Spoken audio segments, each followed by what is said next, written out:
নমস্কাৰ সকলোকে পুনৰবাৰ স্বাগতম জনাইছোঁ মোৰ ইউটিউব চেনেল জন্ম কাহিনীলৈ আৰু আজি ক'বলৈ ওলাইছোঁ আলফাৰ জন্ম কাহিনী। আলফানো কিয় সৃষ্টি হ'ল, কেতিয়াৰ সৃষ্টি হ'ল, কোনবোৰ মানুহেনো আলফাৰ সৃষ্টি কৰিলে ইত্যাদি বহুত কথা পাতিব লগা আছে।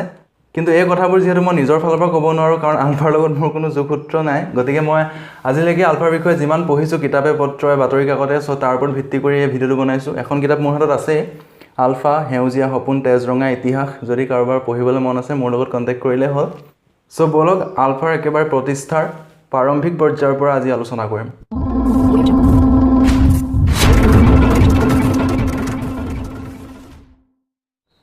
চাওক, আপোনালোকে জানে যে 1979 চনৰ 7 এপ্ৰিলৰ দিনা ৰংঘৰৰ বাকৰিত আলফাৰ প্ৰতিষ্ঠা হৈছিলে।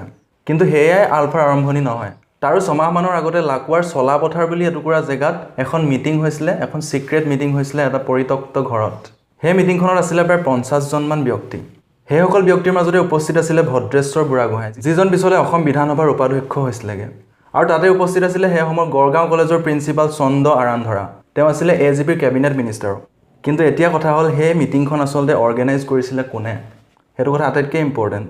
সেই মিটিংখন অৰ্গেনাইজ কৰিছিলে অসম জাতীয়তাবাদী যুৱ ছাত্ৰ পৰিষদে। এতিয়া হওক, সেই মিটিংখন আচলতে পাতিছিলে কিয়, মুখ্য কাৰণবিলাক কি আছিলে, অৰ্থাৎ সেই মিটিংখনত আলোচনা কৰিছিলে কিহৰ বিষয়ে। আপোনালোকক মই যিটো সময়ৰ কথা কৈ আছোঁ সেই সময়ত একে সময়তে অসমত অসম আন্দোলনো চলি আছে। অসম আন্দোলনৰ যেনেকৈ মেইন ছাবজেক্টটোৱে আছিলে বিদেশী সমস্যা, আলফাৰ সৃষ্টিৰ আঁৰত থকা সেই মিটিংখনতো সেই একেটা কথাকে আলোচনা কৰা হৈছিলে, বিদেশী সমস্যা। আৰু তাৰোপৰি আন বহুতো সমস্যাৰ কথা আলোচনা কৰা হৈছিলে। সেইবোৰ হ'ল অনা অসমীয়া ব্যৱসায় বণিক গোষ্ঠীটোৱে অসমীয়া মানুহক কৰা শোষণ, তাৰপাছত অসমৰ চাহ আৰু খাৰুৱা তেলৰ ওপৰত ভাৰতীয় মানুহৰ লুণ্ঠন, আৰু অসমীয়া মানুহৰ অস্তিত্বৰ প্ৰতি যিটো ভাবুকি সৃষ্টি হৈছিলে সেইটো সময়ত। সেইকেইটাই আছিলে মুখ্য বিষয় সেই ছিক্ৰেট মিটিংখনৰ। এই মিটিংখনতে সশস্ত্ৰ সংগ্ৰামকো ছাপোৰ্ট দিয়া হ'ল। কিয় জানেনে? কাৰণ অলৰেডি অসমৰ মানুহে নিজৰ ন্যায্য প্ৰাপ্তিৰ কাৰণে বহুতো গণ আন্দোলন, অহিংস গণ আন্দোলন কৰিলে, কিন্তু সেইবিলাক আন্দোলনে কোনো ফলেই ধৰা নাই এতিয়ালৈকে। গতিকে সশস্ত্ৰ সংগ্ৰামৰ কোনো গত্যন্তৰ নাই বুলি এইখন মিটিঙতে সিদ্ধান্ত লোৱা হ'ল। তাৰ পাছতো বহুত হয়তো সভা সমিতি হ'ল। তাৰপিছত সেই কথাবোৰ আলোচনা কৰি কৰি ফাইনেলি 1979 চনৰ 7 এপ্ৰিলৰ দিনাখন ৰংঘৰৰ বাকৰিত গোট খালে 7জন প্ৰধান ব্যক্তি। এই ব্যক্তিসকল হ'ল নামৰূপৰ চুৰেণ দিহিঙীয়া, তেওঁকে প্ৰথম আলফাৰ সভাপতি হিচাপে নিৰ্বাচিত কৰা হ'ল। দ্বিতীয়তে নাহৰকটীয়াৰ বুদ্ধেশ্বৰ গগৈ, তেওঁক আলফাৰ সেনাধ্যক্ষৰ দায়িত্ব দিয়া হ'ল। তৃতীয়তে মাহমৰাৰ হোমেশ্বৰ গগৈ। চতুৰ্থতে আকৌ এজন বুদ্ধেশ্বৰ গগৈ, তেওঁ হ'ল মৰাণৰ। পঞ্চমতে ডিমৌৰ ভূপেন গোহাঁই। 6 নম্বৰত চাবুৱাৰ গোলাপ বৰুৱা। আৰু 7 নম্বৰত আছে লাকুৱাৰ প্ৰদীপ গগৈ, এজন কিন্তু আলফাৰ উপসভাপতিজন নহয় আকৌ দেই। ঠিক আছে, ইয়াতে আলফাৰ প্ৰতিষ্ঠা হৈ গ'ল। কিন্তু আলফাই এখন সাৰ্বভৌম অসম ৰাষ্ট্ৰ কিয় বিচাৰে, এইটো হ'ল আটাইতকৈ ডাঙৰ প্ৰশ্ন। এই প্ৰশ্নটোৰ উত্তৰ পাবলৈ হ'লে আমি ঘূৰি যাব লাগিব 1826 চনলৈ, অৰ্থাৎ ইয়াণ্ডাবু সন্ধিলৈ। ইয়াণ্ডাবু সন্ধিৰ আগত অসমখন ৰাজত্ব কৰি আছে আহোমে। ইণ্ডিয়াৰ লগত অসমৰ কোনো সম্বন্ধ নাই, অৰ্থাৎ অসমখন ভাৰতৰ অংশ কোনোদিনেই নাছিলে। তাৰপিছত যেতিয়া ইয়াণ্ডাবু সন্ধি হ'ল আৰু অসমৰ দায়িত্ব ইংৰাজে ল'লে, তেতিয়াৰ পৰা গোটেই ঔপনিৱেশিক ভাৰতবৰ্ষখনৰ লগতে অসমকো সাঙুৰি ল'লে ইংৰাজে। গতিকে ঐতিহাসিকভাৱে চাবলৈ গ'লে অসমখন কিন্তু ভাৰতৰ পাৰ্ট নহয়, ই কমপ্লিটলি এটা বেলেগ এটা অঞ্চল। তাৰ পিছতো বাৰু ভাৰতে অসমক সাঙুৰি ল'লে নিজৰ লগত, কিন্তু অসমখনে ভাৰতৰ লগত থাকি কিবা লাভ হৈছে নে লোকচান হৈছে, এইটো হ'ল আলফাৰ আটাইতকৈ ডাঙৰ প্ৰশ্ন। আৰু আলফাৰ চকুত কেৱল লোকচানবিলাকেই পৰিছে। মানে অসমখন ভাৰতৰ পাৰ্ট হোৱাৰ পাছত অসমৰ কিন্তু লাভ একো হোৱা নাই, বৰঞ্চ আগতকৈ লোকচানহে হৈ আছে। সেই লোকচানখিনিকে এনালাইজ কৰিছে আলফাই খুব ভালকৈ। সেইখিনি যদি মই আপোনালোকক ভালকৈ কওঁ তেতিয়াহ'লে বুজিব যে আলফাই সশস্ত্ৰ সংগ্ৰাম কৰিবৰ কাৰণে সিহঁতৰ হাতত যুক্তিযুক্ততা আছে, প্ৰাসংগিকতা আছে। প্ৰথম কথা, অসমৰ প্ৰাকৃতিক সম্পদখিনি ভাৰতবৰ্ষই নি নিজৰ উদ্যোগবিলাকত কেঁচামাল হিচাপে ব্যৱহাৰ কৰি আছে, কিন্তু তাৰ বিনিময়ত অসমে যিটো ৰয়েলটি পাব লাগে সেইটো পাইছেনে? একেবাৰে নাই পোৱা। তাৰোপৰি সেই উদ্যোগবিলাকত উৎপাদন হোৱা বস্তুবিলাক ভাৰতবৰ্ষই বাহিৰত বিক্ৰী কৰি আছে, কিন্তু তাৰ লাভৰ অংশ অসমে পোৱা নাই। তাতোতকৈ ডাঙৰ কথা, কিবা এটা ফেক্টৰী যদি অসমত বহিলে, কিবা এটা ডিপাৰ্টমেণ্ট যদি অসমত আছে, তেতিয়াহ'লে তাত চাকৰি পাইছে ভাৰতীয় মানুহে। অসমৰ থলুৱাবিলাকক কিন্তু তাত প্ৰতি পদে পদে বঞ্চিত কৰা হৈ আহিছে, আৰু সেইটোৰ ওপৰত আজিলৈকেতো প্ৰতিবাদ চলি আছে। তাৰোপৰি অসমৰ মাটিত উদ্যোগ প্ৰতিষ্ঠা কৰাৰ নামত, সামৰিক কেম্পবিলাক প্ৰতিষ্ঠা কৰাৰ নামত অসমৰ বহুত মানুহৰ কিন্তু মাটি বাৰী গ'ল। আৰু সেই তেতিয়াৰ পৰা অসমৰতো আটাইতকৈ ডাঙৰ সমস্যা বানপানী, আৰু সেইটো সময়ৰ পৰাই মথাউৰি নিৰ্মাণৰ কাৰণে যিবোৰ টকা পইচা অসমলৈ আহে, সেইবোৰ কিছুমান দুৰ্নীতিগ্ৰস্ত বিষয়াই নিজৰ পকেটত হজম কৰি মেলি থৈ দিয়ে। আৰু তাতোতকৈ ডাঙৰ কথা, বাহিৰৰ কোম্পানীবিলাকক যিকোনো উদ্যোগ অসমত প্ৰতিষ্ঠা কৰিবৰ কাৰণে যধে মধে অনুজ্ঞাপত্ৰ দি দিয়ে। অসমৰ মাটিত মানে বাহিৰা বণিকৰ দপদপনি। এই গোটেই কথাখিনি আলফাই এনালাইজ কৰিছে ভালকৈ, আৰু কৰি মেলি বহুত আলোচনা বিলোচনাৰ পাছতে সশস্ত্ৰ সংগ্ৰামৰ নিচিনা এটা বিপদসংকুল পথ বাছি লৈছে। বাৰু এতিয়া আকৌ ঘূৰি আহক আলফাৰ হিষ্ট্ৰীলৈ। ঘপককৈ বাৰু সংগঠন এটা খুলি দিলে, কিন্তু তেওঁলোকে অস্ত্ৰ পায় ক'ত, ট্ৰেইনিং ল'ব ক'ত? এইবোৰ হ'ল প্ৰথমতে প্ৰধান সমস্যা। সেইটো সময়তে আকৌ শিৱসাগৰৰ হেমন্ত ফুকনে চাকৰি কৰি আছিলে ডিমাপুৰত। আৰু আপোনালোকে জানে যে নাগালেণ্ডৰ প্ৰধান বিপ্লৱী সংগঠন হ'ল NSCN। সেই NSCNৰ লগত গোপনে সম্পৰ্ক ৰাখিবলৈ একমাত্ৰ উপায়টো হ'ল হেমন্ত ফুকনৰ ঘৰখন।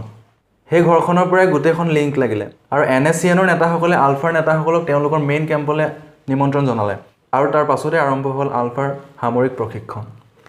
আৰু তাৰো অধিক ট্ৰেইনিঙৰ কাৰণে আলফা গৈছিলে বাৰ্মালৈ। তাত এডোখৰ জেগা আছে কাচিন। আপোনালোকে আলফাৰ বিষয়ে পঢ়িলে গম পাব কাচিন জেগাডোখৰ আলফাৰ হিষ্ট্ৰী আচলতে কিমান গুৰুত্বপূৰ্ণ। যিডোখৰ জেগাৰ জলবায়ু অসমৰ মানুহৰ কাৰণে অতিকে অনুপযুক্ত, সাংঘাতিক ধৰণৰ মেলেৰিয়া বেমাৰ হয় তাত। আৰু তাৰোপৰি ভাষাৰ সমস্যা এটা আছে।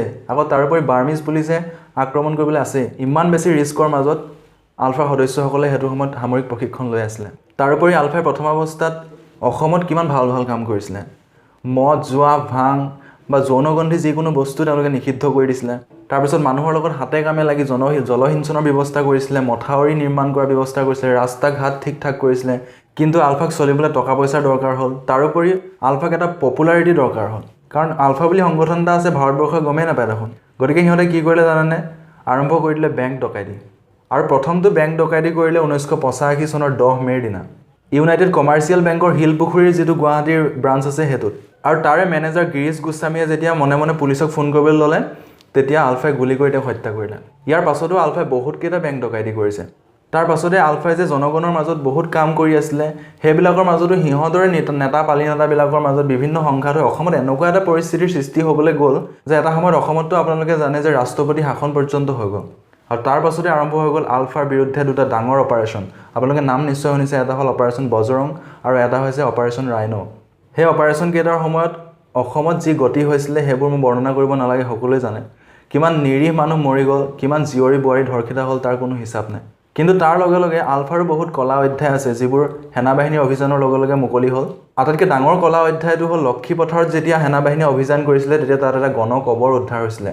15টা উৱলি যোৱা মৃতদেহ কংকাল তাত উদ্ধাৰ হৈছে। আৰু এইটো অভিযোগ দিয়া হয় যে সেই মানুহকেইজন আলফাই হেনো পইচা ডিমাণ্ড কৰি অপহৰণ কৰা মানুহ হয়। এনিৱেজ এই সেনা অভিযানবিলাক হোৱাৰ পাছৰ পৰাই আলফাৰ শক্তি লাহে কিন্তু কমিবলৈ আৰম্ভ কৰিলে। ভাৰতীয় সেনাবাহিনীৰ ইমান অত্যাধুনিক অস্ত্ৰ শস্ত্ৰৰ লগত আৰু ইমান ডাঙৰ এটা সেনাবাহিনীৰ লগত আলফাই অকলে যুঁজি একো কৰিব নোৱাৰা অৱস্থা হ'ল। আৰু তাৰ পাছতে আৰম্ভ হৈ গ'ল আত্মসমৰ্পণৰ নাটক। সৃষ্টি হ'ল চাৰেণ্ডাৰ্ড আলফা, অৰ্থাৎ ছালফা। আৰু আলফা ছালফাৰ মাজতো কিমান ডাঙৰ শত্ৰুতা সেইবোৰ মই আপোনালোকক বুজাই ক'ব নালাগে। এইবোৰৰ পাছতে আলফাৰ একাংশই আলোচনাৰ বাবে মত দি দিলে। সেয়া আছিল 1992 চনৰ 11 জানুৱাৰী তাৰিখ। ৰেড ক্ৰছ ৰোডৰ প্ৰধানমন্ত্ৰীৰ বাসভৱনত ভাৰতৰ প্ৰধানমন্ত্ৰী PV নৰসিংহ ৰাওক আদৰণি জনালে আলফাৰ নেতা অনুপ চেতিয়া, প্ৰদীপ গগৈ, কল্পজ্যোতি নেওগ, সিদ্ধাৰ্থ ফুকন আৰু ৰবীন নেওগে। আৰু তাৰ পাছতে আলফাৰ দুভাগত বিভক্ত হ'ল। এভাগ হ'ল আলোচনাপন্থী আলফা আৰু এভাগ হ'ল পৰেশ বৰুৱাৰ আণ্ডাৰত থকা এতিয়াও আলফাই হৈ আছে। গতিকে আলোচনা বৰ দীঘলীয়া হৈ আছে আৰু বৰ্তমান সময়ত গৈ কোনটো পৰ্যায়ত আলোচনা আছেগৈ আমি ধৰিবই নোৱাৰা হ'লোঁ এতিয়া। গতিকে পৰৱৰ্তী সময়ত কি হয় দেখা যাওক বাৰু, সেইবোৰ তেওঁলোকৰ কথা। কিন্তু মোৰ এই ভিডিঅ'টোৰ উদ্দেশ্য হ'ল আলফাৰ একদম প্ৰথম অৱস্থাৰ কথাখিনি কোৱাহে। চ' যদি ভিডিঅ'টোৰ পৰা কিবা এটা শিকিব পাৰিলে, জানিব পাৰিলে আৰু ভিডিঅ'টো ভাল লাগিলে, তেতিয়াহ'লে লাইক কৰিব, কমেণ্ট কৰিব, শ্বেয়াৰ কৰিব নজনাসকললৈ। আৰু অৱশেষত মোৰ চেনেলটো ছাবস্ক্ৰাইব কৰিবলৈ নাপাহৰিব, কাৰণ এনেধৰণৰ টপিক লৈ মই আহিয়ে থাকিম। আজিলৈ ইমানেই, বাই বাই।